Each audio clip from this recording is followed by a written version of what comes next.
Donc bonjour à tous, nouvelle vidéo. Donc on reprend les fameuses lettres cachées soi-disant du Kolumuna, entre guillemets, hein. Quand je dis les lettres cachées, bon, vous savez maintenant bien maintenant sur notre chaîne que les lettres cachées ne sont pas des lettres cachées. Au contraire, le Coran nous en parle directement. Donc en fait c'est assez simple je trouve, hein. Nous n'avons rien à faire, nous avons juste à lire et tout simplement le Coran nous répond automatiquement à ce que nous voulons. Et c'est ça en fait des fois qui me fait un peu rire, c'est que quand vous voyez plein de savants, etc., qui disent que les lettres cachées, etc., ils font plein de livres, plein de conférences pour vous dire oui, il n'y a que Allah qui sait, etc., alors que le Coran nous dit que le Coran a été mis en arabe pour qu'on comprenne. Donc on comprend qu'en réalité c'est facile, si vous parlez arabe c'est facile, tout simplement, mais vu qu'ils ne comprennent pas l'arabe, vu qu'ils ne savent pas ce que c'est d'être arabe, ce que veut dire le terme arabe, éreb, orobe, comme vous voulez, forcément, bah, ça donne cela, ça donne entre guillemets, ça donne la Mecque, ça donne la Sunna, ça donne des choses qui sont invraisemblables. Donc on sait très bien dans notre chaîne que l'Arabie n'est pas là-bas, nous savons que l'Arabie est en Afrique, nous savons que la Mecque est faux, nous savons que tout ce qui est là-bas est faux, alors qu'il faudrait se concentrer en Afrique pour essayer de rechercher. Mais vu que les musulmans actuels sont concentrés sur la sunna, sur une sunna qui dit carrément que le prophète est pédophile, parce que dans la sunna, il faut savoir que on dit que le prophète est pédophile. C'est ça en fait que j'arrive pas à comprendre, comment ça se fait que les gens sont endoctrinés de suivre quelque chose qui est basé sur la pédophilie du prophète. Je suis désolé, mais quelqu'un qui est logique, quelqu'un qui lit ça, directement, on met ça à la poubelle et on se concentre sur le Coran. Et après, d'essayer de voir les traductions les plus authentiques possibles, car un Coran qui dit, par exemple, de tuer les tous, ou parfois le rôle des femmes, etc., qu'il y avait des esclaves, on voit bien qu'il y a un problème. Là, je parle de traduction française. Je parle de la traduction française. Tout le monde devrait bien sûr s'intéresser à essayer de traduire le plus authentique possible. C'est pas possible d'entendre des choses comme ça. Donc essayons tous ensemble de faire une traduction la plus sainte possible. On n'essaie pas de rendre les choses saintes, mais c'est forcément saint à l'intérieur. Même si Dieu est destructeur, certes. Même si est destructeur, certes. Ou vous pouvez, pardon, vous pouvez l'appeler l'observateur, vous pouvez l'appeler la nature, si vous voulez, peu importe. Mais c'est destructeur. Ça, il n'y a rien à dire. Mais concentrons-nous sur ça, au lieu de vous concentrer sur des dogmes qui n'ont jamais existé. Ok? Nous savons tous que le prophète appelé Muhammad vient d'Afrique. Nous savons tous que ce n'est pas du tout la lignée d'Ismaël. C'est même impossible que ce soit la lignée d'Ismaël. Ça, on verra bien entendu, mais beaucoup plus tard. Ok? Donc tout ça fait que forcément les gens sont perturbés.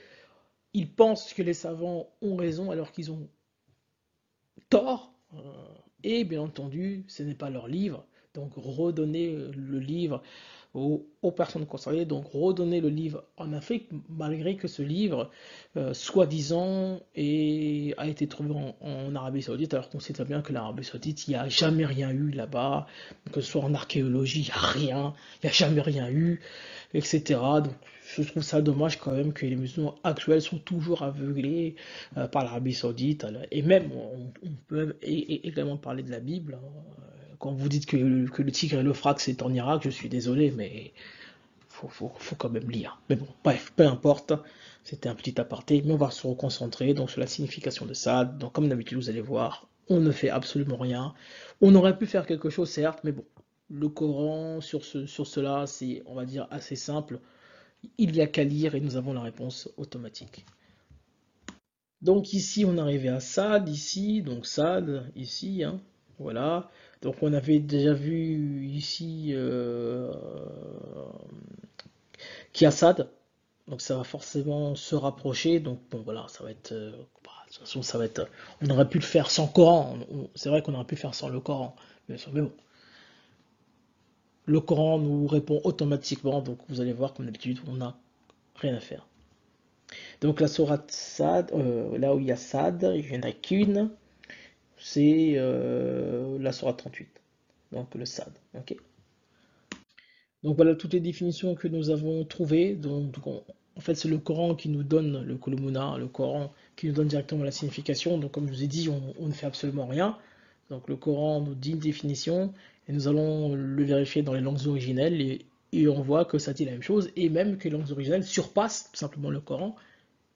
Tout simplement pourquoi? Parce que les langues originelles sont le Coran lui-même, forcément. Quand vous parlez la langue originelle, quand vous parlez la langue des premiers hommes, quand vous parlez la langue noire, quand vous parlez la langue des hommes noirs, quand vous parlez la langue de Dieu, forcément vous surpassez tout simplement les livres saints. Donc en fait, vous parlez la même langue, entre guillemets, que les livres saints. Forcément, vous surpassez tout simplement les textes qui sont, entre guillemets, on va dire, jamais originels. Ok? Donc voilà, voilà. Et donc voici ce que nous avons découvert. Donc là, nous sommes à ça. D'après, on aura 1, 2, 3, 4. Ça va, comme d'habitude, couler de source. Donc ici, comme vous avez l'habitude, à l'origine, il n'y a pas de voyelle, que ce soit en hébreu, que ce soit en arabe. Donc je vous ai ici donné le texte. Mais bon, après ça, c'est quelque chose qui est extrêmement connu. Alors il n'y a pas de voyelle. C'est pour ça que moi, ça me fait rire des fois lorsque je discute avec certaines personnes, bon, par exemple des musulmans qui vont me dire oui, mais dans Allah il y a le A, etc. En fait, ils n'ont pas compris que qu'il y ait un A, qu'il y ait un E, qu'il y ait un O, c'est pas ça qui va faire, bien entendu, la signification du terme. Que vous dites Eli ou que vous dites Allah, ça veut dire la même chose. Et en fait, c'est ça qu'ils n'arrivent pas à comprendre. C'est ça qu'ils n'arrivent pas à comprendre. Et en réalité, c'est ça l'arabe. C'est pouvoir lire de droite à gauche, gauche-droite, au milieu à droite, au milieu à gauche. En fait, c'est ça l'arabe. En fait, l'arabe, ce sont les hiéroglyphes, ce sont la langue, en fait, des hommes noirs, forcément. Donc, quand vous ne savez pas cela, forcément, vous pensez que c'est exclusif.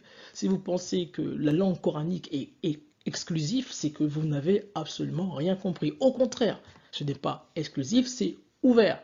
Donc lorsque vous ne connaissez pas quelque chose, quand vous ne connaissez pas un mot, regardez dans d'autres langues. C'est aussi simple que cela.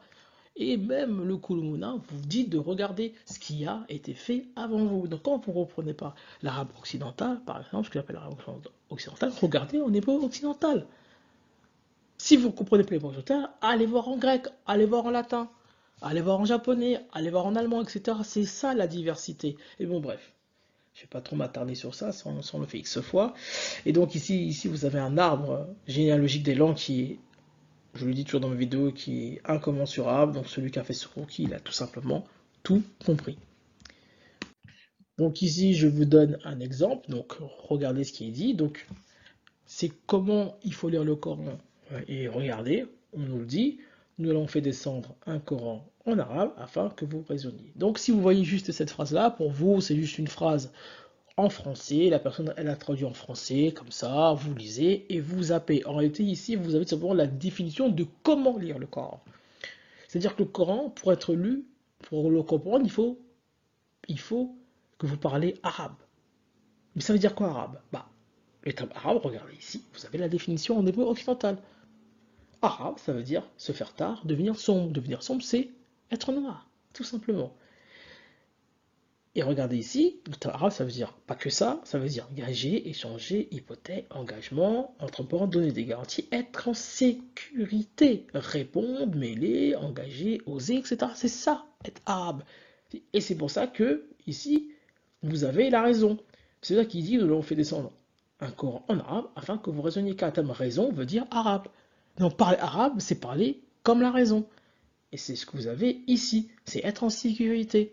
C'est ça, parler arabe, c'est échanger, c'est avoir des garanties. Donc, je vous garantis que si vous parlez arabe, vous allez comprendre le Coran. Et arabe, c'est quoi? C'est devenir noir. Donc, en réalité, arabe, ça veut dire, le Coran en arabe, ça veut dire Coran en noir. Ça veut dire Coran en langue des hommes noirs. Ça veut dire simplement les langues africaines. Donc, vous parlez langues africaines, le Coran va vous être facile et simple. C'est ça, tout simplement. Ok? Et regardez, ça, c'est de l'hébreu occidental, et nous allons le traduire dans les langues originelles. D'où vient ce terme arabe? Et regardez ici, nous avons l'oba. Nous savons que le R égale le L. En lingala, au Lodi radio, on dit l'adio avec un L. Et souvenez-vous, au XVIIe, XVIIIe siècle, on disait pas matelas, on disait matera. Et le R est devenu L. On dit maintenant matelas. Ok? Donc c'est pour vous dire la définition. Et parfois on va dire la rivière de Ruviranza, et parfois dans d'autres pays on va dire la rivière de Louviranza. Donc le R égale le L. Vous voyez? Et donc du coup regardez ici, Loba, en Kikongo, ça veut dire affirmer, parler, dire, raconter, s'exprimer, prononcer, prétendre. La définition que vous avez ici. Et regardez ici, Lomba. Le M est nasal, on peut l'enlever comme on peut le mettre. Ça veut dire la même chose. Ok? Donc ici, Lomba, s'assombrir. Ici, devenir sombre. Ici, mendier. Après, regardez, ça va plus loin. Prier, mendier, demander, exiger, etc. Désirer, etc. La définition de quoi? Ici, la raison, arabe. C'est ça. La raison, ça veut dire être arabe. Ok?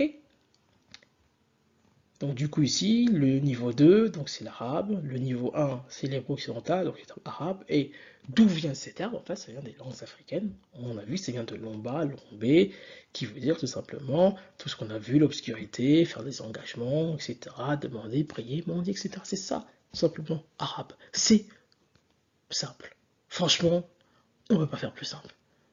Définition, vous regardez, c'est comme Ramadan. Ramadan, ça veut dire quoi? Chaleur de l'été. Il dit chaleur de l'été, pas chaleur. C'est simple. Donc Ramadan, ça veut dire c'est en fonction de la chaleur. C'est aussi simple que ça. Donc si c'est en fonction de la chaleur, ça peut pas être, ça peut pas être en fonction de la lune. C'est impossible. Mais bref, ça on verra dans une prochaine vidéo. Mais c'est Lockman, c'est pareil, Lockman. C'est le sage, mais que bon, oula, je vais trop vite. Tranquille, soufflez. Vous aurez votre réponse pour Lockman. Tout le cornem, ça veut dire de corps, mais qui doucement, soufflez. On y viendra.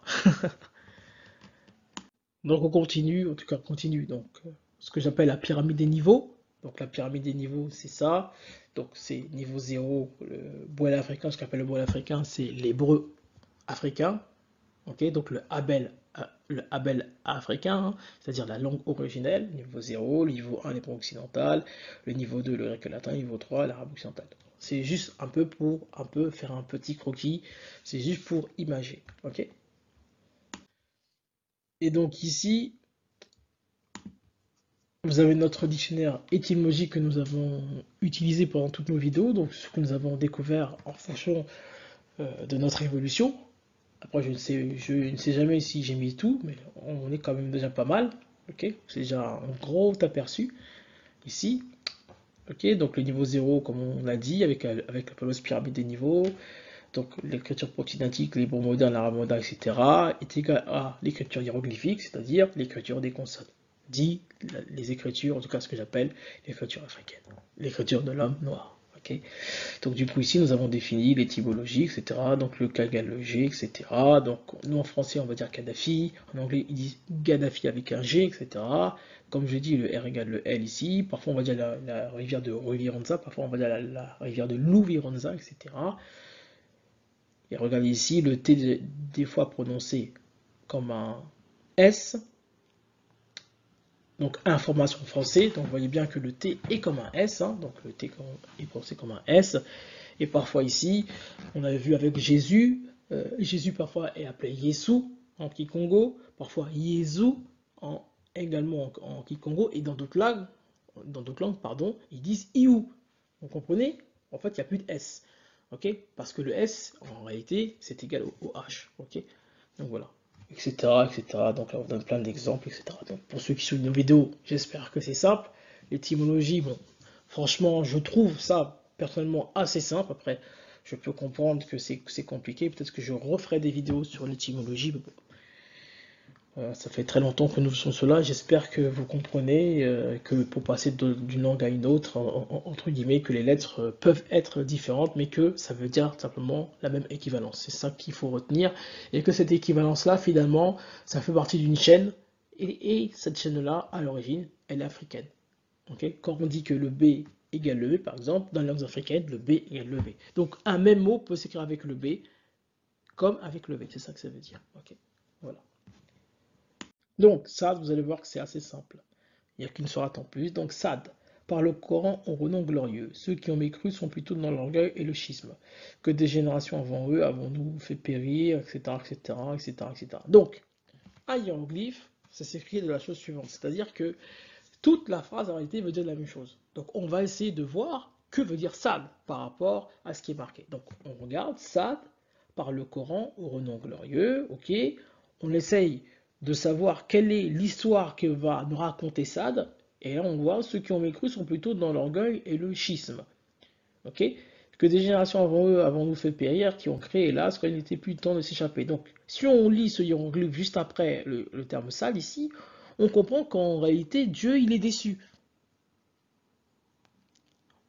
Ok, donc on peut retenir que Sade ça veut dire déception, avertir. Est-ce que c'est vrai? Parce que, et même, regardez comment c'est exceptionnel. Parce que le terme SAD, c'est un terme qui se dit en anglais. Vous êtes d'accord? Mais que veut dire SAD en anglais? C'est la question qu'il faudrait, entre guillemets, vous poser. Parce que SAD, ça ressemble vraiment à de l'anglais. Et SAD, en anglais, ça veut dire triste. Mais regardez comment c'est exceptionnel. Regardez juste après. Sade, par le Coran, etc., ceux qui ont mécru, que des générations revenues dans un feu périr, qui ont créé l'échappée, ils s'effondrent par la nature, etc. On a l'impression qu'en fait Dieu est en train de se plaindre des comportements des gens. Donc en fait, Sade, en fait, ça veut également, on dirait, ça veut également dire ce que dit l'anglais. Donc ça veut dire triste. Dieu est triste, en réalité, dans cette sourate. Mais est-ce que c'est pas extraordinaire? Même l'anglais, vous comprenez, même l'anglais vous répond. Même l'anglais vous répond. C'est pour vous dire, c'est ça l'arabe. C'est que dans toutes les langues, en fait, vous avez extrêmement de langues, et c'est dans, et c'est dans ça que et c'est dans ça que vous avez les réponses. Vous n'êtes pas forcément obligé de passer par les langues originelles, même si, c'est vrai que les langues originelles, c'est les langues originelles, c'est vrai, exactement. Mais même, vous pouvez voir juste à côté, le terme sad existe en anglais. Ça veut dire triste. Et regardez, si vous regardez la sourate, en fait, Dieu est déçu. Et là, j'aurais pu rajouter triste. Déception, triste. Dieu est triste. Donc, est-ce que ce que je dis est vrai? C'est la question qu'il faudrait se poser. Est-ce que ce que je dis est vrai? Le texte nous le dit, que Dieu est triste, certes, mais est-ce que c'est vrai? C'est ce que nous allons vérifier. Et donc, ce que j'aime bien faire, c'est regarder en hébreu occidental, toujours, hein. Donc, on va voir Sad. On va ici Sadé, champ, terre, demeure des bêtes sauvages, terre, plaine, etc. Ok, on a Sadat qui veut dire RC, briser les mottes, RC, ok. Ici, nous avons Sad, nous savons que le T égale le T, hein. Donc Sad ou Sot, c'est la même chose, hein. Donc s'écarter, faire un écart, ouh là là, pas mal. Déserter, diminuer, se dissiper, ouh là là là là là là, c'est vraiment pas mal. Ceux qui se désertent, ceux qui s'en vont, etc. Donc on va aller ici 7, ici s'écarter, faire un écart, se révolter, rebelle, fait qu'il s'écarte, etc. Ok, donc, et là regardez, on parle d'infidèles. Oh là là là là. Souvenez-vous la sourate, les mécréants, etc. Donc infidèles. Donc moi j'étais parti pour le sens global du terme ça, juste après, c'est la déception, c'est la tristesse, etc. Mais ça, regardez ce que nous dit les livres occidentaux, on dit les infidèles, ok, ceux qui sont infidèles, ok, c'est vraiment extraordinaire. Donc déjà, dans ce que j'ai dit, entre guillemets au départ, l'hébreu occidental va me mettre quelque chose, on va dire, d'un peu plus précis, entre guillemets, hein. Donc vous voyez bien, infidèles, ok, ceux qui sont infidèles, c'est ça. Donc en fait, on comprend, c'est ce qui rend triste en réalité Dieu. Donc les infidèles, c'est la déception. Quand vous êtes infidèle, vous êtes déçu. Ok. Donc maintenant, dans les langues originelles, vous allez voir comment on va surpasser le Kolomoda, c'est-à-dire le Coran. Là, on rentre bon, dans la langue originelle, en fait dans la langue de Dieu, dans la langue de l'observateur, peu importe comment vous l'appelez. Sada, gratter, découvrir en grattant, répandre, détruire, abîmer, faire quelque chose avec force, avec puissance, réprimander, gronder, amertume, acidité. Enfant frêle, fluet, crosse de fusil, allonger la jambe, se dresser, tomber au fond, aller au fond, être gras, être solide, conseiller, persuader, soigner une personne malade, guérison, quelqu'un qui paye, oué, piocher, hauteur, colline, éminence, verse. Mais c'est incroyable comment le terme définit toute la sourate. Donc quand vous avez le terme sad, donc quand vous dites soi-disant lettres cachées quand on dit sad, en fait, ça définit toute la sourate. Ça vous parle de ce que ça va parler en réalité. Okay, même si vous dites sad en anglais, ça veut dire triste, bah, en fait, c'est la vérité. Ça parle de cela. Dieu est triste dans la sourate 38. Et là, regardez, vous avez les langues originales, ça va beaucoup plus loin. C'est-à-dire qu'avec le terme sad, vous allez très loin. Vous allez très loin. C'est pour ça que je vous ai dit que ce livre n'est pas humain. Dans le sens où juste le début de la sourate vous explique juste tout ce qui va en suivre. Est-ce que vous comprenez? N'est-ce pas incroyable? Et donc ici, comme ça, donc dans les langues arabes occidentales, ils ne savent pas. Donc on est parti voir au niveau occidental, on voit qu'on se rapproche de la vérité, écarté, chant, menteur, infidèle, etc. Et lorsqu'on va discuter avec les langues originelles, avec la langue entre guillemets de Dieu, directement dans les langues africaines, ça va très loin, décliner, avertir, payer, récompenser, conseiller, persuader, solide. Lisez-la.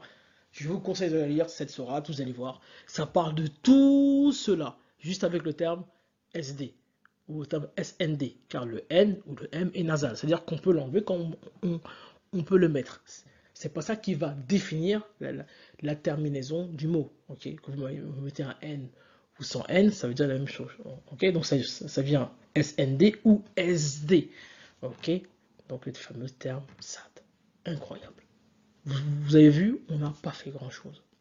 On a juste interrogé et regardé ce que ça nous sort. Ça nous sort la définition de la sourate. Ok?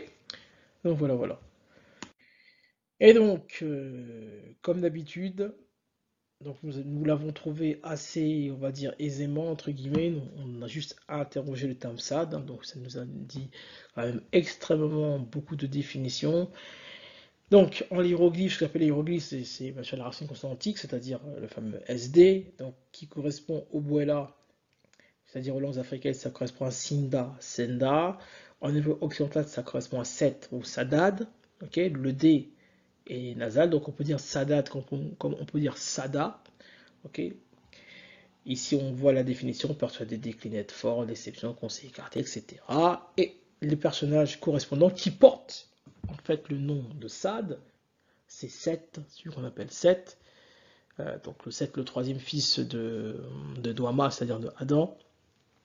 Et également Satan, qui est simplement le grand, en tout cas, le grand ennemi, entre guillemets, de Dieu, entre guillemets, et notre grand ennemi.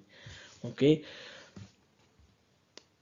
Donc voilà, donc voilà, on est arrivé à terme de SD. Après, il y a beaucoup de choses à dire. J'aurais pu aller, comme d'habitude, beaucoup plus loin. On aurait pu en discuter pendant des heures et des heures.